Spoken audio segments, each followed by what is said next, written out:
Num cenário de incerteza política e incerteza futura com o destino do país, qual estratégia de investimento se mostra mais efetiva? Será que é concentrar em ações, concentrar em fundos imobiliários, ficar só na renda fixa ou diversificar? Vamos descobrir isso hoje, indo direto para o site do Investidor 10. Olhando aqui no site do Investidor 10, no vídeo de hoje eu vou comparar as nossas 7 carteiras da série Dinheiro na Prática, comparando todas elas com o CDI. E vamos começar então com a primeira carteira da série, uma carteira que só investe em Bitcoin, através do ETF QBTC. E aqui a gente consegue ver que a situação não está nada favorável. No vídeo de hoje eu vou analisar o desempenho das 7 carteiras em relação ao CDI apenas até o mês de abril de 2026, tá? Então vamos direto para a aba de rentabilidade aqui do Investidor 10. Aqui a gente consegue ver que em alguns meses, logo no início, a nossa carteira até que performou bem. E lembrando que essa aqui é uma carteira com zero estratégia, porque a gente está concentrando todos os aportes em apenas um ativo, e é um ativo de extrema volatilidade. A única coisa que eu faço para mitigar um pouco essa volatilidade é fracionar os aportes do mês em 4 ou 5 semanas, sempre fazendo os aportes na segunda-feira. Então, em alguns meses a gente tem 4 segundas-feiras, em outros a gente tem 5. No início ela até performou um pouco melhor que o CDI, né? E depois a gente vê aquele ciclo de queda do Bitcoin, que está permanecendo até a data que eu estou gravando o vídeo agora, o mês de junho de 2026. E a gente pode ver que até o período analisado, aqui onde eu fiz os aportes, a gente está com menos 37,52% de rentabilidade. Então, muito abaixo do CDI, mas já é esperado que isso acontecesse em uma carteira tão concentrada como essa. Podem ver aqui, eu faço as anotações sempre colocando a data que eu comprei, as quantidades e aqui em cima o preço. Então, podem ver que a gente começou lá no início da série, que foi em junho de 2025, pagando mais ou menos aqui na faixa de R$ 35, né? Chegamos até a pagar R$ 39 por cada unidade de ETF, e depois chegamos a pagar 40 aqui em alguns momentos, e depois uma queda acentuada que não parou até agora, e a gente está na faixa dos R$ 23, chegou a 21. Então, esse é o cenário da nossa carteira de Bitcoin. A segunda carteira, que eu vou mostrar hoje, é a carteira de renda fixa, onde, apenas através de ETFs, eu procuro explorar os 3 tipos de renda fixa que a gente tem no Tesouro Direto, né? Então, que são elas, né? Os IPCA+, através do B5P211 e do IB5M11, os pós-fixados com LFTS11 e os pré-fixados com o IRFM11. Diferente da carteira de Bitcoin, essa aqui é uma carteira muito mais estável, né? Mesmo a gente investindo apenas em um tipo de ativos, que são os ativos de renda fixa. Aqui a gente tem as rentabilidades todas no positivo, e a estrela da carteira até o momento seria o LFTS11, que acaba replicando a taxa Selic aqui. O restante, o IB5M11 é o que mais sofre por conta da marcação a mercado, né? As taxas se mantêm altas, então isso acaba travando um pouco a rentabilidade dele em questão de marcação. O IRFM11 e o B5P211 estão performando relativamente bem, mas ainda perdendo pro CDI, tá? E aqui a gente espera que tanto esses 3 caras aqui, eles se beneficiem com a queda das taxas de juros no Brasil, né? Mas está demorando a acontecer. Então o que a gente vê é uma carteira que cresce mês a mês, mas não tão rápido quanto se esperaria. E a próxima carteira, uma carteira de ETFs. Aqui eu diversifico em praticamente todas as classes, tem ações com Divo 11, ações internacionais com o Nasdaq, os ETFs de renda fixa, o LFTS11 e o B5P211, o XFIX para representar os fundos imobiliários, o Small 11 as Small Caps brasileiras e o Hash 11 para criptomoedas. Aqui a gente tem diversos cenários diferentes, a gente tem o Nasdaq performando muito bem no período, 30% desde que a gente começou a investir, o LFTS11, como a gente viu, 15%, o B5P211 a gente já viu anteriormente também, o Divo 11 ele chegou a dar um salto em alguma parte do último ano aqui, ó, chegou um pico de 142 e agora voltou para 121 com a saída do fluxo estrangeiro da Bolsa Brasileira, e XFIX alguma rentabilidade, e o Hash 11 aqui que investe em criptomoedas é o que está travando um pouco essa carteira por enquanto, né? A vantagem de ter uma carteira balanceada como essa aqui, em diversas classes, é que, já que eu sigo os aportes através dessa planilha de controle aqui, fazendo sempre o Asset Allocation de respeitar os percentuais ideais que eu tracei para cada um dos ativos, a vantagem é que quando um ativo como o Hash 11 ele cai muito, os aportes acabam sendo concentrados nele, e quando algum dos ativos dispara, o aporte fica mais fraco nesse ativo aí. Então a gente acaba sempre meio que forçadamente comprando na baixa e diminuindo um pouco os aportes na alta. Lembrando que nenhuma dessas carteiras eu vou fazer vendas para rebalancear. O rebalanceamento vai ser só através dos aportes. E aqui, se a gente for olhar a rentabilidade dessa carteira, ela está abaixo do CDI aqui pelo site, porém, o investidor 10 acaba tendo algumas incoerências em questão de rentabilidade no site, e por isso eu faço um controle pela planilha, tá? E depois, no final do vídeo, eu vou comparar na planilha as 7 carteiras. A próxima carteira é a carteira de fundos imobiliários. Aqui já entra um outro parâmetro para a gente avaliar. Seria o quê? Essa é uma carteira focada em renda, então a parte de proventos acaba sendo bastante importante. E aqui, mês 6 de 2025 foi quando eu comecei essas carteiras aqui no YouTube. E até o mês de abril, que eu estou analisando, a gente saiu de R$ 6,00 de proventos no primeiro mês para R$ 213,65 no mês de abril. Para quem está fazendo um aporte de R$ 2.100, isso aqui já representa mais de 10% do aporte em proventos, tá? Aqui eu ainda não fiz os aportes para o mês de maio e junho, então a gente só pode se basear até abril.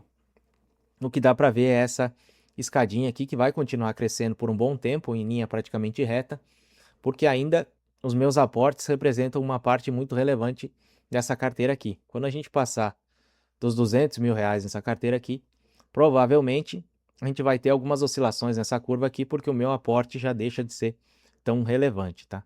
Aqui nessa carteira de fundos imobiliários, em questão de variação de cotas, os FIIs estão praticamente de lado nesse período todo aqui, e em questão de rentabilidade, olhando pela rentabilidade do site aqui, a gente está negativo apenas no XPLG, mas em boa parte desses fundos imobiliários a gente ainda está atrás da taxa Selic no período, tá?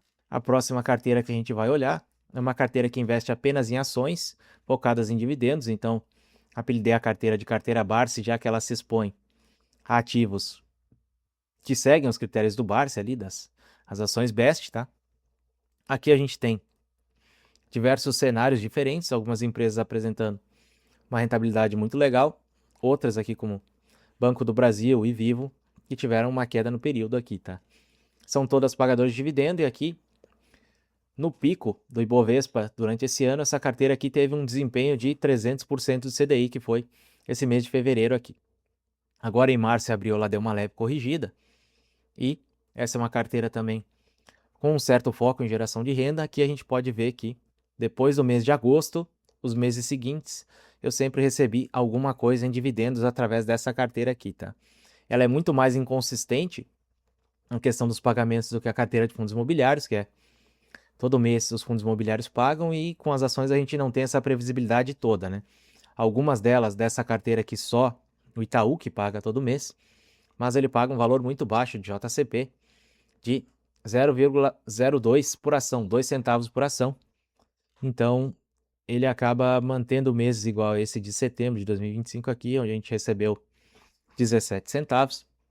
E no restante, o que faz a diferença são os aportes os proventos das ações que pagaram naquele mês ali. Como, por exemplo, aqui, ó, em dezembro, Itaú pagou um valor maior. Aqui, em abril, que é o mês que a gente está analisando, quem pagou mais foi Vivo e Ambev. Se a gente for olhar pela rentabilidade do site, essa é uma carteira que vem sofrendo nos últimos meses, aqui ó, março e abril, negativos. Maio e junho ainda não realizei os aportes. E no restante do ano passado aqui, ela foi uma carteira que se valorizou bastante, principalmente em janeiro e fevereiro, conforme eu havia comentado, tá? Ainda até o mês de abril, ela aparece com uma rentabilidade superior à do CDI. A próxima carteira é uma carteira também com 100% em ações, só que ações de commodities, ações mais voláteis e que eu espero que não tenham um desempenho tão estável quanto a da carteira Barsi. E aqui a gente tem diversos mundos diferentes dentro dessa carteira. A gente tem os Minas com 80% de lucro, a gente tem Vale com 66%, Petra com 35%, e a gente tem Raízen aqui com 50% negativo, tá? CSN também com 31% negativo, porém Raízen, a partir do pedido de recuperação extrajudicial da empresa no mês passado, eu congelei os aportes nelas, então quando a gente vai aqui para a planilha, de 10 empresas eu deixei o percentual dela como 0% até que essa situação se resolva, e o restante das empresas passou todos para 11%, tá? Um ponto especial de prestar atenção nessa empresa aqui é que a dívida de Raízen provavelmente vai ser grande parte financiada através da emissão de novas ações. Então, é muito provável que a gente seja bastante diluído a nossa participação na empresa com essas emissões de novas ações aí. Então, esse nosso percentual da empresa aqui vai diminuir bastante, apesar da quantidade de ações talvez permanecer a mesma. Essa é uma carteira que, apesar de ser focada no lucro e na variação da cota das empresas com o passar do tempo, que são mais voláteis, aqui a gente tem o recebimento de proventos também, não tão consistentes quanto na carteira Barsi, e podem ver que no mês de abril as empresas passaram em branco, a gente não recebeu nada, tá? Não foi a primeira vez que isso aconteceu. No mês 6 e no mês 7 a gente não recebeu nada, no mês de outubro também não, e agora em abril a mesma coisa, tá? Os meses de maio e junho podem se considerar porque eu ainda não fiz os aportes. Depois dessa carteira de commodities, a última carteira que falta olhar, né? A carteira completa, que ela é similar à carteira de ETFs, porém, na parte de ações e fundos imobiliários, eu escolho os ativos individualmente, tá? Ela tem um comportamento muito mais controlado, até se a gente for olhar pela aba de rentabilidade, já que ela está exposta a diversas classes de ativos, tá? Então, podem ver que as quedas aqui são mais brandas, menos 0,59, menos 0,63, e as subidas também não são tão fortes assim. Então, 2,3, 1,62. Até o momento, no mês de abril, ela continua na frente do CDI, tá? É uma carteira que, por ter uma parte em fundos imobiliários, ela também, desde o primeiro mês, sempre pagou dividendos e nunca ficamos nem um mês zerado. Ela não é tão consistente quanto a carteira de fundos imobiliários, porque ela possui ações, em uma parte maior de percentual da carteira. Então acontece esse comportamento aqui no gráfico de proventos, né? Nos meses em que as ações pagam mais, a gente tem essas oscilações aqui, tá? E aí, só para deixar bem claro, os percentuais que a gente segue aqui são 30% renda fixa, 40% ações, 15% fundos imobiliários, 12% em internacional e 3% em criptomoedas. Então, apenas 55% da carteira gera renda através de dividendos. Agora que eu já mostrei todas as carteiras, vamos só dar uma olhada por último na carteira do CDI, que é onde eu faço os aportes aqui simulando uma aplicação sem vencimento, que rende 100% do CDI e, até o momento, 22.400 investidos e um patrimônio total de, a gente tem que olhar aqui para o mês de abril, de 23.999 com 44, tá? Essa é uma carteira que vai ser sempre essa linha reta maravilhosa aqui, que não vai oscilar nunca para baixo, e o objetivo é comparar as outras com ela. Então vamos para a planilha para ver os resultados aqui. Então, começando por essa parte aqui, que é a parte dos valores, lembrando que no mês de abril a gente já aportou 22.400 em cada uma das carteiras. Então, a única carteira que está abaixo do valor aportado é a carteira de Bitcoin. Então, ela está com 17.356 de R$ 22.400 aportados, tá? Aqui é a relação de variação do patrimônio em relação ao que saiu, em relação ao que foi aportado. Então, 22% negativo, tá? Em relação ao que saiu dos aportes. O restante das carteiras, todas acima, e a gente consegue ver isso aqui na tabela de cima, né? A relação entre quanto nós temos em cima daquilo que foi aportado, e a tabela que nos interessa mais é essa daqui de baixo, onde vai ter a relação entre os rendimentos do 100% de CDI com as outras carteiras. Carteira de Bitcoin, menos 315% em relação à carteira de CDI. Então, podem ver aqui que eu sempre pinto de vermelho o pior ativo, a pior carteira até determinado mês, e nos últimos 7 meses aqui, a carteira de Bitcoin tem sido a que apresentou o pior desempenho, tá? Lá no início, algumas outras carteiras apresentaram um desempenho pior, mas de outubro de 2025 para frente, a carteira de Bitcoin está se superando, tá? O restante que apareceu aqui foi a carteira de commodities em algum ponto, e em um mês aqui a carteira Barça teve uma queda um pouco mais acentuada. Comportamento similar acontece também em relação à melhor carteira. Desde novembro de 2025, a carteira Barça é a que tem apresentado os melhores resultados aqui.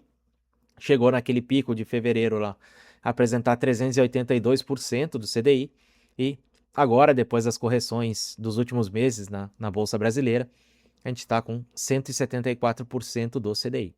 Lembrando que é uma carteira 100% em ações, por mais que sejam ações de boas empresas de setores estáveis, a gente está esperando que a gente tenha uma oscilação muito maior do que em carteiras um pouco mais balanceadas, né?